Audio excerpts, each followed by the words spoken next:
My name is Rachel. I think I've been living a fairly normal and happy life for 15 years since getting married. Our only daughter has grown up healthy, without any significant illnesses, and is a junior high school student who is dedicated to her extracurricular activities. I thought life would continue this way and eventually, it would just be my husband and me again. That's what I believed. However, one day, my ex-husband Jason suddenly dropped a bombshell. As a result, we ended up divorcing, and it's been 10 years. It was such a dramatic divorce that I have no clue, nor do I want to know, what Jason is doing now. He seems to still be working, but I have no desire to see him. Any affection was completely shattered. I know that if we ever meet again, memories of those times would come flooding back, and it would be unbearable. That's why I never wanted to see him again in my life. But fate sometimes plays tricks, and we met again when I entered a jewelry store. Hey, isn't that Rachel? I turned around, my face contorting. After all, I had run into the last person I wanted to see. What, even someone poor like you, thinks about buying jewelry? It's been a while. What are you doing here? I'm working. Weren't you at the headquarters? They needed help at the store, and someone with my expertise was necessary. I see, you were involved in the jewelry business. Yes, exactly. I'm expanding the jewelry shop business. My wife is the daughter of the CEO. I see, it was here then. And get this, my wife is going to become the CEO. The CEO of this company? That's right. My father-in-law has chosen my wife as the next one. It should be decided at the next shareholders meeting. Then I'll be the CEO's husband. Finally, my efforts will be rewarded. What efforts, I wonder? 10 years ago on that day, this man brought his mistress and revealed she was pregnant. My mistress. He said it proudly. Mistress? What does that mean? As a housewife who lived only for her family, I was shocked.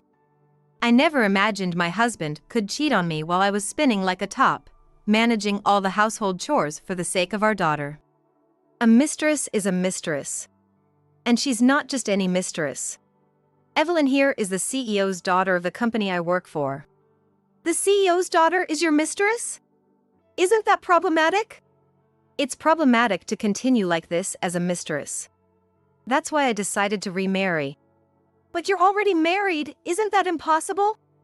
A divorce will settle it. It's simple. He said and produced the divorce papers with Jason's name on it. I was devastated by this impossible reality. Evelyn is carrying my child. I have to remarry, especially since it's a boy. He's bound to become the CEO in the future. My future is secure. But we haven't decided on a divorce yet. Your opinion doesn't change that a divorce is certain. Especially since Evelyn is pregnant. But we have a child at home too, right? A girl, right? Besides, if I stay with you, I'll be employed forever. But marrying Evelyn, whose parent is the CEO, I might take over in the future. Even if not, entering the board is guaranteed. So, you're telling me to split because you struck gold? And you're willing to abandon your own child for that? Sacrifices are a part of pursuing happiness. Why? How did you two end up together? It was curious. My husband didn't seem like exceptional material for the CEO's daughter to marry. I thought he had no chance of advancing. Well, we're in the same department, and after helping out with Evelyn's work, we started dining together. We felt a connection, and love blossomed. Love? Yes, love. The child in her womb is a product of our love.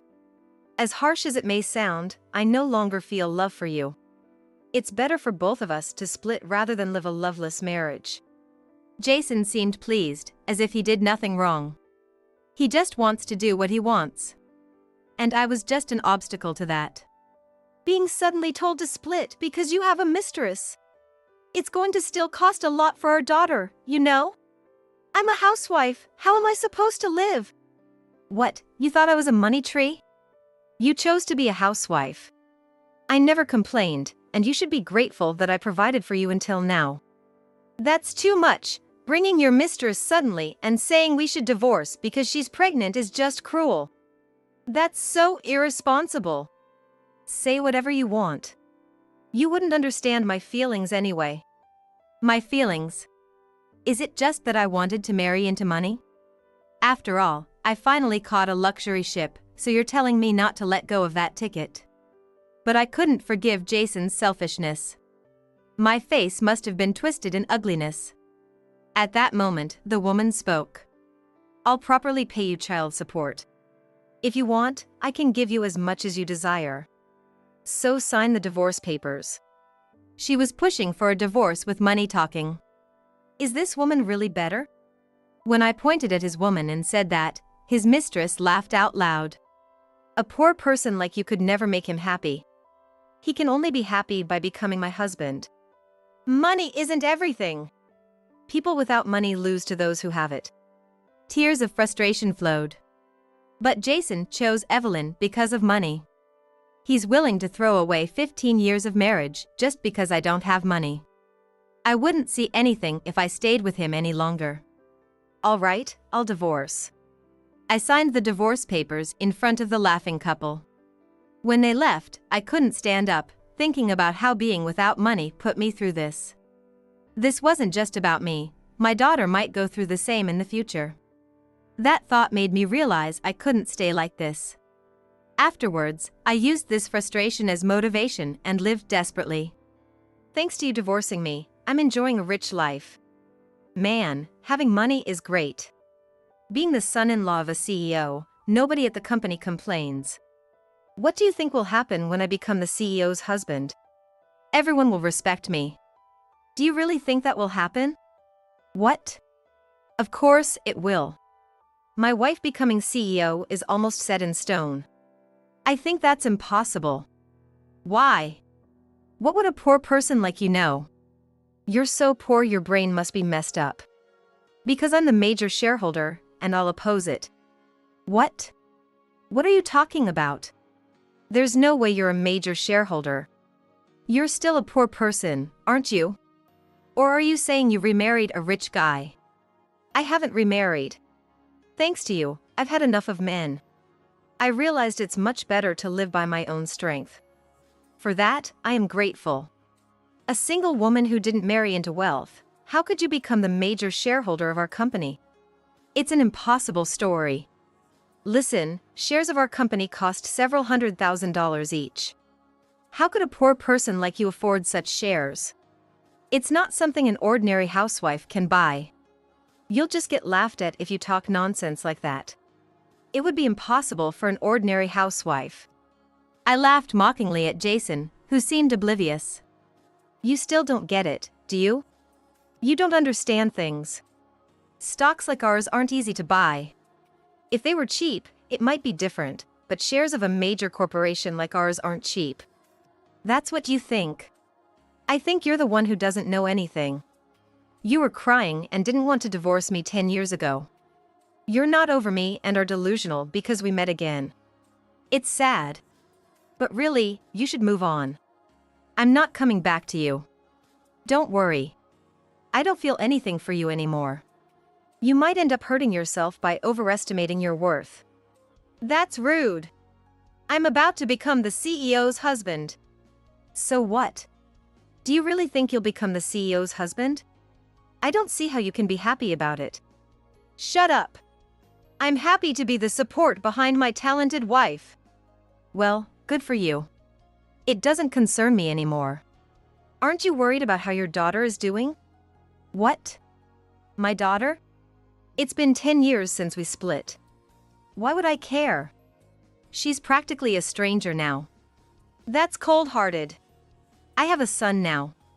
He's only 10 years old, but he'll be the future CEO of this company.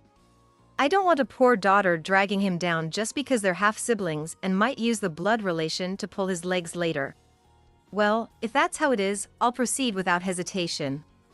At that moment, a clerk came over and handed me a small paper bag. When I took it, Jason exclaimed in surprise. You bought it? Yes, I didn't know you worked here. Thanks for that. I never thought you'd buy anything. I figured you were just here for window shopping. So, who's the gift for? Surely not for yourself. For my daughter. It's a celebration for her engagement. That's wonderful, but it's a pity if it's cheap. But the most you could afford would be around $2,000, right? Our store doesn't handle anything cheaper than that. Wouldn't it have been better to buy something cheaper from another store? Well, maybe $60,000 was too cheap, huh? What? Yes. Maybe for the daughter of the CEO of RNL, something more expensive would have been better. What are you talking about? What's the matter? RNL is a major brand manufacturer. And you say the daughter of its CEO? That's right. Oh, I see. You're trying to fool me. You know, I can easily find out how much you purchased. $60,000? You're stretching the truth too far. You think it's just a pretense? Of course. You've been raising your child alone since our divorce. There's no way you could afford that. Coming to such a high-end jewelry store, that's just delusional. Well, whatever you think doesn't really matter to me. Anyway, what kind of connection do you have with them? Oh, maybe you adopted your daughter to become the adopted daughter of someone at RNL? And you're just the nanny? No, even then, if they were going to adopt, they'd prefer a boy. Still, there's no way you and RNL are connected. And now you claim to be the CEO's daughter? Really shooting for the stars, aren't you? Think whatever you want. What someone like you thinks doesn't bother me in the slightest. Yeah, right. Then, Jason asked a passing clerk how much I had spent and what I bought. When he heard it was a $60,000 necklace, he yelled, "No way! How could you afford that?" Keep it down. Is the customer service here always this bad? Or is it just you? There's no way you could afford it. If you doubt it so much, why don't you look up who the CEO is online? The photo is there. Oh, yes. Wait here. I'll look it up right now. No need to wait. I'm not that free. Bye. With that, I left the store, leaving Jason to check his phone with a changed expression. A few days later, while I was handling business in the CEO's office of my own company, I received a phone call. The caller was my secretary, who sounded confused. He told me that a man named Jason, claiming to be my ex-husband, had called. Since no one at the company knew I had ever been married, of course, they were confused. When I was instructed to connect with me, I soon heard Jason's voice. Hey! Are you really the CEO of RNL? It seemed he had found out. Yes, I am. How come? RNL is a top company in the industry. Why are you its CEO? Did you see who founded it? What? You haven't seen it. I'm the founder. You founded it? Yes. In a way, it's all thanks to you. What do you mean? When we divorced, you ridiculed me for being poor. Your wealthy girlfriend used her money to take you away. That time, I really felt how awful it is to be without money. I thought if I remained poor, my daughter would also struggle with money in the future. So, I worked hard. But to lead a top industry company? Oh, thank you. How could you create such a company? I hated being poor, so I decided to do something on my own. I thought about what I could do, and I started with design. I've always liked crafting small items. When I sold them under my own brand, it was a big hit. It rocketed to the top of the industry within a few years. So, you had that talent? Yes, I even design jewelry now. I'm so busy with requests from people who want my designs. That's crazy! I know, it's unbelievable. You never know what life will bring. You're the CEO of RNL. Thanks to you, I was able to buy shares in your company. Why did you buy shares in our company? You're such a big company, you don't need our shares. That's right. Honestly, I wasn't interested in your company since it's been on the decline. But I ended up buying shares anyway. Why did that happen? If you weren't interested, there was no need to buy. Well, I have a business relationship with your current CEO. He told me sales were down and they were struggling. It sounded like they were having a tough time managing funds. He's a good guy, so I wanted to help him out. And you bought shares because of that? It wasn't supposed to happen, but after talking several times, the CEO asked me to buy shares. If it could save them, I thought I might as well buy. And since then, I've been buying shares every year. That's how I ended up becoming the major shareholder. On purpose? What? You did it on purpose. What are you talking about? You bought our shares to get revenge on me, didn't you? I hadn't thought of that at all. I had even forgotten that you worked there until we met again. Until we met? Yes. Until we met, I had forgotten all about you. You really didn't matter to me. Revenge is something you do when you can't forget the resentment because you're suffering. But I'm too busy for that. I have so many employees worldwide, personal grudges are the last thing on my mind. I have to look after my employees' livelihoods. Then why? Becoming the major shareholder was purely to help the CEO. But things have changed a bit since I met you again. What do you mean? After seeing your rude behavior recently, all the unpleasant memories came flooding back. I thought, if you're going to say such things, I might as well settle everything from the past. You can't be serious. Are you really planning to stop Evelyn's appointment as CEO at the shareholders' meeting? If she's going to be CEO, then yes, I'll stop it. That's just... Evelyn has been working so hard. If you do that, all her efforts will be for nothing. Please, don't interfere. Don't get in her way. I'm not getting in her way. I just can't approve of her becoming CEO. There's no need to do that. If we hadn't met again, or even if we had and you hadn't been rude, I wouldn't have thought of doing this. Stop. If you do this, I'll be next. Maybe you should try becoming the major shareholder of my company? The major shareholder of RNL? Yes. If you're the major shareholder, you can make demands, even push through unlikely proposals. But, just so you know, one share of my company costs millions. That much? Of course. I've worked hard to get to the top of the industry. I didn't rely on someone's power. I built everything myself. And your daughter, who you said could never be CEO, will eventually succeed me. My daughter will be the CEO of RNL?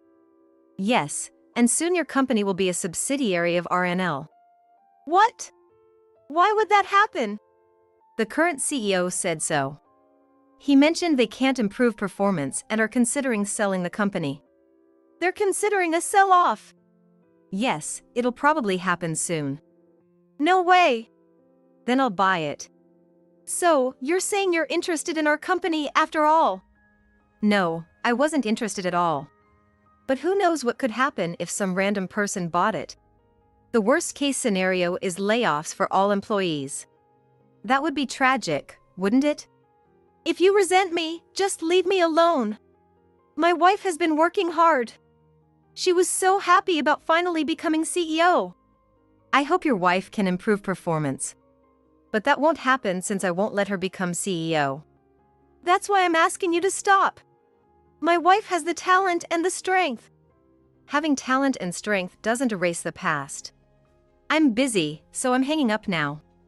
I said that and then hung up the phone. Half a year passed without incident. Jason's company seemed to be continuing somehow, and as a shareholder, I kept a watchful eye. But then Jason came to my company. My wife can't become CEO. I asked you to stop. Why are you interfering like this? Huh? I haven't done anything. That can't be. The current CEO told my wife that her becoming CEO was postponed. Look, there hasn't even been a shareholders meeting, so how can you say I did it? Isn't that something the CEO decided? No way. The CEO said he'd pass it to my wife. And suddenly, he's postponing her appointment? That's weird, isn't it? I don't know anything about it. I haven't done anything. My wife was supposed to become CEO. How old is your wife? 35. At that age, it's impossible for her to turn your company around. What did you say? Do you even understand your own company's situation? Of course. Our company is popular even among wealthy conglomerates. Rich folks love buying from us. Knowing that doesn't help if you aren't looking at the sales trends properly. I don't need to look at that to know how much we sell. If you really understood, wouldn't you see the CEO's point of view? You should look at the bigger picture, not just your own store. What? See? You don't understand anything, that's why you can say such things. What do you mean? Your company's sales are on a downward trend. A 35-year-old daughter taking over as CEO won't be able to withstand the current conditions. It's that tough. How can that be? My wife has the strength to overcome anything. Telling me doesn't help. It was your company's CEO who decided that. This means the company is headed for bankruptcy, doesn't it? Bankruptcy? Yes, the CEO brought up the possibility of selling off the company. Selling off? I haven't heard anything about that. Maybe they didn't tell you because it wouldn't make sense to consult someone like you. It shows how little you're valued. I'm not trusted, then. You're not worth trusting. You don't understand anything about the company. If they really relied on you, they wouldn't just keep you at a store. That's because of staff shortages. No matter the shortage, they would keep someone who could be the CEO's right-hand man at the headquarters. If I were in their shoes, I'd want such a person close by. So, your company is going to buy us out? Yes, I intend to buy it. And when that happens, I plan to fire your wife. Why would you do that? It would be difficult for her to work under her husband's ex-wife as the CEO, right? That's why I'll fire her. There's no need for that. She'll be fine. After all, we haven't been in contact for over 10 years. Maybe, but your wife will surely feel insecure. People get more anxious the more they love, right? So, of course, I'll fire you too. Me too. Yes. I don't want any misunderstandings. That's ridiculous. If both of us get fired, we won't be able to live. Isn't that too cruel? But you're not useful, and she's part of the management team. I don't want to keep people like that around. No, don't think like that. Someone who knows the job should be the CEO. My wife would be perfect for it. She's capable and hardworking, and someone like her as CEO would surely make the company successful. If she stays as CEO, you'd be secure too, wouldn't you? Well, honestly, yes. It's better for our financial situation if my capable wife stays rather than me. Please, use her as the CEO. I'm fine with being let go in exchange. Well, if she becomes part of our company, she could indeed increase sales. After all, we'll be selling our products there, changing the way things are done, and our customers will follow. Then there's no problem. Please make her the CEO. Even if the company isn't hers, becoming CEO would raise her salary. Do you really want her to be CEO that badly? Of course. It's been her dream. You really are a devoted husband. That I am. Well, there's one condition. A condition? What is it? I'll do anything you ask. It's something only you can do. What is it? Get a divorce. What? If you get a divorce, I'll make her the CEO. Why would it come to that? Poor people lose to those with money. Remember, you said that when we divorced. Essentially, someone wealthy like me becomes the absolute winner. It's natural for someone poor like you to lose. That's why. But that's... By the way, the CEO said if you agree to a divorce, he wouldn't mind making your daughter Evelyn the CEO. Evelyn would hate that. Well, I've been in contact with Evelyn too. She actually wanted to make you CEO, and that was why she married you. But you turned out to be useless. A complete failure. If she can cut ties with such an incompetent man through a divorce, it would be easy for her. She seems to think we'd get along well.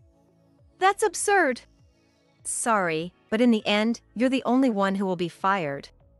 A useless poor man. Jason was shocked and left the CEO's office. Afterwards, the jewelry store became a subsidiary of R&L, and Jason's ex-wife became the CEO. Jason, intending to fire and divorce Evelyn, decided to keep her as the lowest-ranked salesperson instead. His poor customer service attitude and his demeanor as the CEO's son-in-law had backfired, causing the staff to treat him harshly. Consequently, he lost his place there and resigned voluntarily. However, that year's audit revealed something shocking. Jason had been embezzling. It was rumored that he had resigned voluntarily before the embezzlement was exposed, but I investigated his whereabouts and threatened him with criminal prosecution unless he repaid the embezzled amount. Being a coward, he agreed to repay. However, having lost his job, he struggled to make repayments. He tried to borrow money from his ex-wife Evelyn, but she ignored him, and he ended up borrowing from a consumer finance company. The debt accrued interest, worsening his situation. Desperate to cut costs, he moved into an incredibly cheap room and worked at a factory while taking on night shifts, slowly repaying the debt month by month. Yet, there's no end in sight for when he can fully repay.